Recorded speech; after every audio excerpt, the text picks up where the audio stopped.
47% from a hug. Not from buying expensive dinners, not from memorizing pickup lines, from a hug done correctly. But here's the thing nobody talks about. There's a massive difference between a hug and a hug that rewires how she feels about you. And that difference? It comes down to exactly where your hands go. The pressure you apply, the duration you hold, and one subtle movement that most men have never even heard of. I'm going to break down 7 specific touch points during a hug that create instant emotional shifts. But before we get into that, I need to explain why this works on a biological level. Because once you understand the science, everything else clicks into place. And I'm also going to tell you about a mistake so common that I guarantee at least 70% of you watching have done it in the last month, without realizing it was actively making her less attracted to you. Stay until the end, because the final technique I'm sharing is the one that genuinely surprised me. Research from Stanford University found it triggers the same neurological response as receiving a gift from a hug. No credit card required. Let me explain how your skin became the most powerful dating tool you never knew you had. Human skin contains approximately 5 million touch receptors. 5 million. And these receptors don't just register pressure. They send direct signals to the emotional processing centers of the brain. Dr. Helena Ling from the University of Gothenburg discovered a specific type of nerve fiber called catactile efferents. These nerve fibers exist for one purpose only. They respond exclusively to gentle, slow touch, and they directly stimulate feelings of pleasure and emotional bonding. This is important. These seat tactile efferents fire most intensely when touch moves at a speed between 3 to 10 centimeters per second. Faster than that, and her brain registers it as functional touch, like adjusting her jacket. Slower than that, and it feels intentional in a way that creates discomfort before you've established enough trust. So right off the bat, you're learning something critical. The speed of your touch during a hug matters as much as where you touch.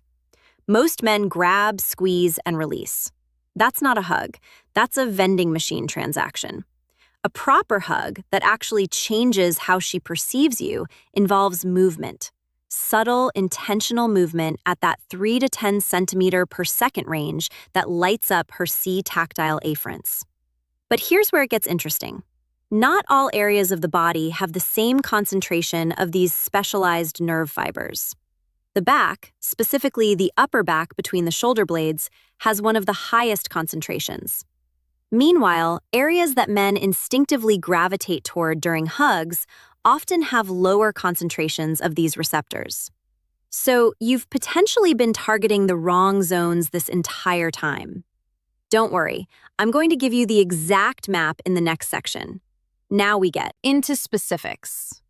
I've organized these from least intimate to most intimate because context matters. You don't use Zone 7 on someone you've just met. That's restraining order territory. Zone 1, the upper back placement. This is your foundation. When you hug her, your dominant hand goes flat against her upper back between her shoulder blades. Not grabbing, flat. Palm making full contact. The reason this works is twofold. First, it activates those cat-tactile afferents I mentioned. Second, having your hand flat rather than curved suggests openness and warmth rather than possession or urgency. A study published in the journal Emotion found that participants who received hugs with full palm contact reported feeling significantly more supported than those who received hugs with curved or grabbing hand positions. Same hug duration, different hand positions, completely different emotional outcomes. Zone 2, the shoulder cradle. Your non-dominant hand has a job too. It should rest on her shoulder with your fingers naturally extending toward her upper back, but not overlapping with your other hand.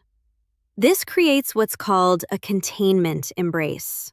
It signals protection without restriction.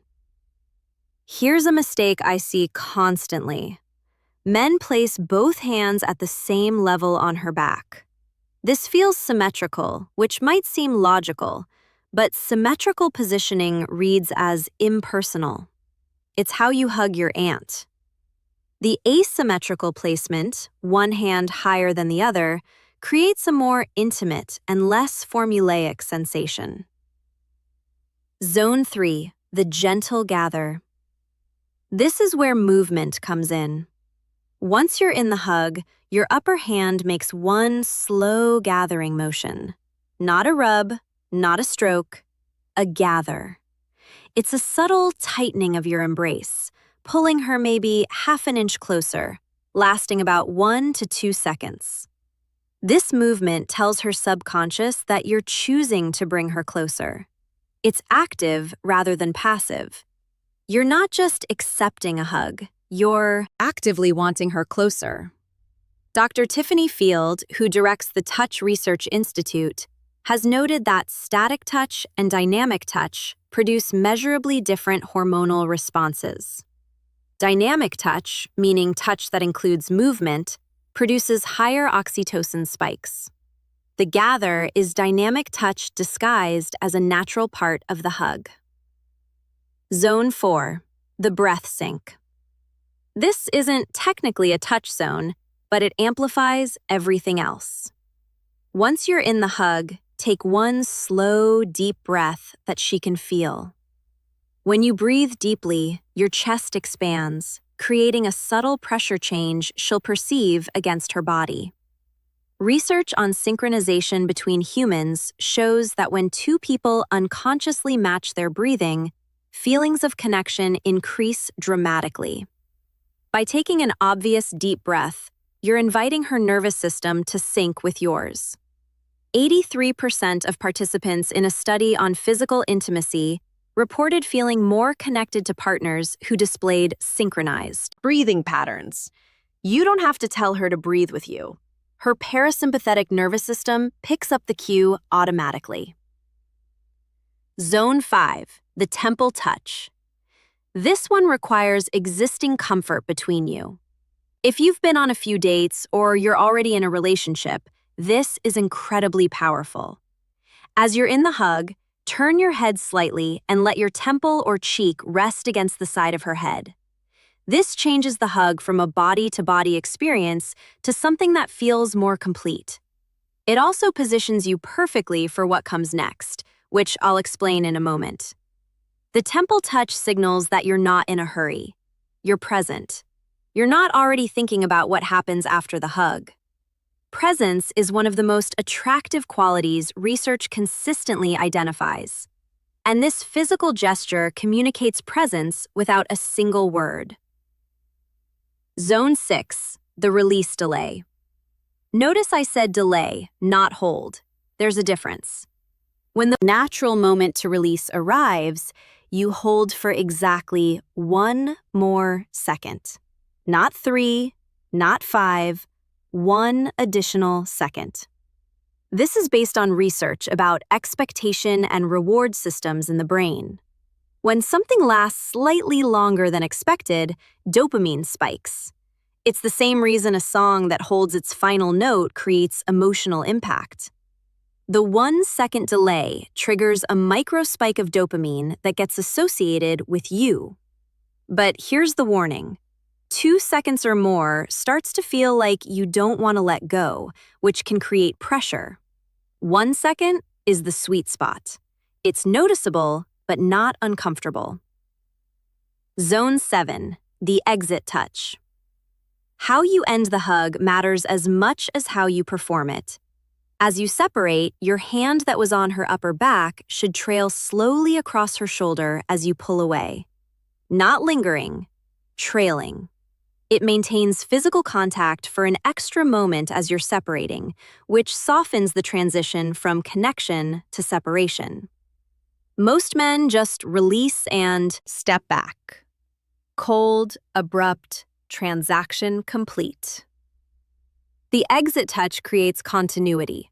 It says the connection isn't ending just because the hug is ending. Knowing how to touch is only half the equation. Knowing when to deploy these techniques multiplies their effectiveness. Greeting hugs and goodbye hugs are not created equal.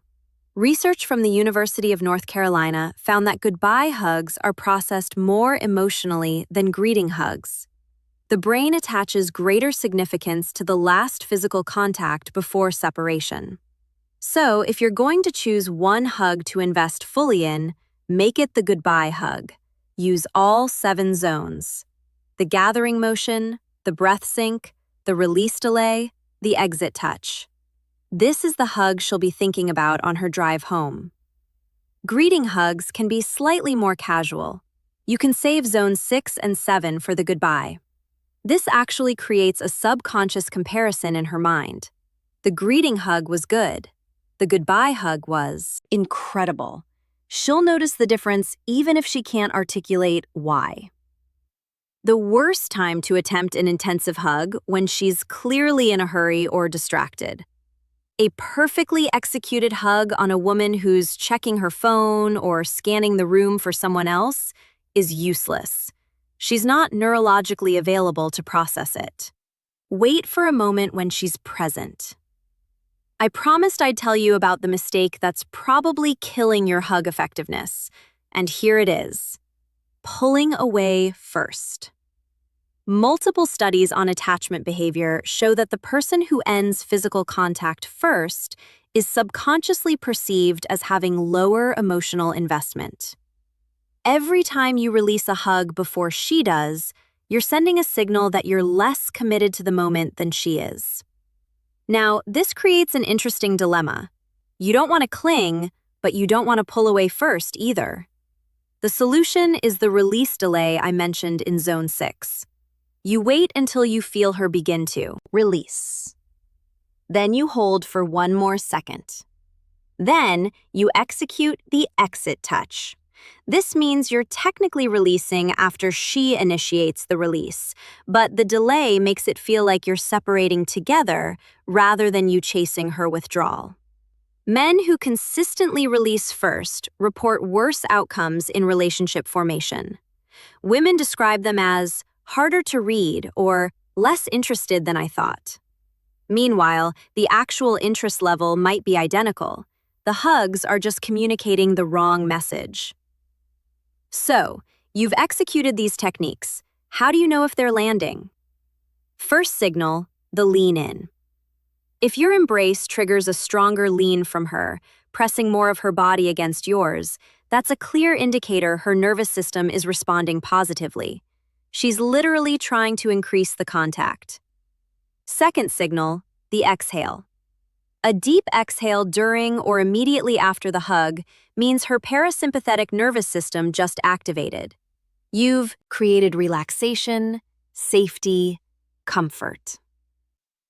Third signal, the linger. After the exit touch, watch her body. Does she stay in your personal space for a moment? Does she step back immediately? Staying in proximity after the hug ends suggests she didn't want it to end. Fourth signal, the touch return. Does she touch you back? A hand on your arm as you separate? Contact with your shoulder? Anything that maintains connection. This is called touch reciprocity, and it's one of the strongest indicators of building attraction. Here's something funny. Sometimes you'll execute these perfectly and get absolutely no visible response. This doesn't mean it failed. Some women have been socialized to hide their physical responses. The impact might be completely internal. You'll often notice the difference in how they text you later or their enthusiasm about the next meeting. The same techniques don't apply equally in every scenario. Context demands modifications. First date hug. Scale back. Use zones 1 through 3 maximum. You haven't built enough trust for the more intimate zones yet. The goal of a first date hug is to be slightly better than expected. Not overwhelming, not boundary pushing, Just better than the awkward side hug she was probably bracing for. Established relationship hug. Go full expression. Use all 7 zones, but add one more element: verbalization. A quiet word spoken during the hug. Even something as simple as "mom" or "hey you" adds an auditory component that creates memory anchors. Studies show that multi-sensory experiences are remembered more vividly than single-sense experiences. Comfort hug. This is when she's upset or stressed. Forget the technique playbook. In this context, your only job is duration. Research on stress response shows that hugs need to last at least 20 seconds to significantly lower cortisol levels. During a comfort hug, you let her determine when to release. No delays, no exit touches, pure responsiveness to what she needs. Friend zone hug, real talk. If you're trying to transition from friendship to something more, the hug is actually one of your best tools. A friendship hug is typically quick, symmetrical, and low pressure. Introducing asymmetry, slowing down, adding the exit touch. These create cognitive dissonance. She'll notice something feels different even if she can't identify what changed. Remember when I mentioned research from Stanford about triggering the same neurological response as receiving a gift? Here it is. Dr. neuroeconomist Paul Zak found that when hugs last at least 20 seconds, oxytocin levels rise enough to create genuine neurological bonding. But that's not the surprise. The surprise is that hugs of this duration combined with what he calls supportive back contact actually triggered reward centers in the brain, similarly to receiving an unexpected gift. The key word is unexpected. Routine hugs don't trigger this response. Hugs that feel somehow elevated, more intentional, more present than usual, these create the gift response. Everything I've taught you in this video is designed to create that elevation. The techniques transform an expected routine hug into something that feels like a gift. And receiving that gift from you without you having spent a cent creates positive associations that money genuinely cannot buy. The irony is beautiful. Men spend hundreds on dates, experiences, and gifts trying to create positive feelings. Meanwhile, a free hug done correctly can trigger identical neurological rewards. So, how do you actually integrate this without becoming robotic? Because overthinking during a hug creates awkwardness that ruins everything. Practice in low-stakes situations first. Hug friends. Hug family members where appropriate. Focus on one zone at a time. Master the upper back placement until it's automatic. Then add the asymmetric positioning. Layer techniques until the complete sequence flows naturally. The goal is unconscious competence. You want these techniques available without conscious processing so that when you hug someone, you're genuinely interested and you're fully present rather than running through a mental checklist. I'd estimate it takes about 3 weeks of intentional practice before this becomes automatic. That's 21 days of hugging people in your life with attention to technique. After that, your default hug will be dramatically better than it is today. A hug is not just a greeting. It's not just a farewell. It's one of the most powerful communication tools available to human beings. And now you understand how to use it properly. Most men will watch this video and do absolutely nothing. They'll think, interesting, and continue giving the same mediocre hugs they've always given. Some of you will actually implement these techniques. You'll notice changes in how women respond to you. You'll notice relationships progressing faster. Notice that physical connection comes more naturally. The difference between the two groups isn't knowledge. Both groups now have the same information. The difference is action. So, here's what I want you to do. Not subscribe, not hit a bell. I want you to think about the next person you'll hug after watching this. Maybe it's tonight. Maybe it's tomorrow. I want you to consciously implement just one technique from this video. The upper back placement, the exit touch, the release delay. Just one. That's your commitment. One technique, one hug. See what happens. And once you've experienced the difference, you'll naturally want to add more. You won't need me to tell you to practice. You'll practice because you'll have felt the results yourself. Now, here's the thing. Understanding how to touch her is only half of the equation. You also need to recognize when she's touching you. Because here's something most men completely miss. Women communicate attraction through touch constantly, but they do it in ways that seem accidental. They're absolutely not accidental. That video appearing on your screen right now breaks down the exact touches she uses when she's interested. The ones disguised as casual contact that are actually deliberate signals. It's called when she touches this. It's not an accident. It's a clear sign. Consider it the second half of what you just learned. You now know how to touch her. That video teaches you how to read when she's touching you. Click it. Watch it. Because combining both skills, that's when everything changes.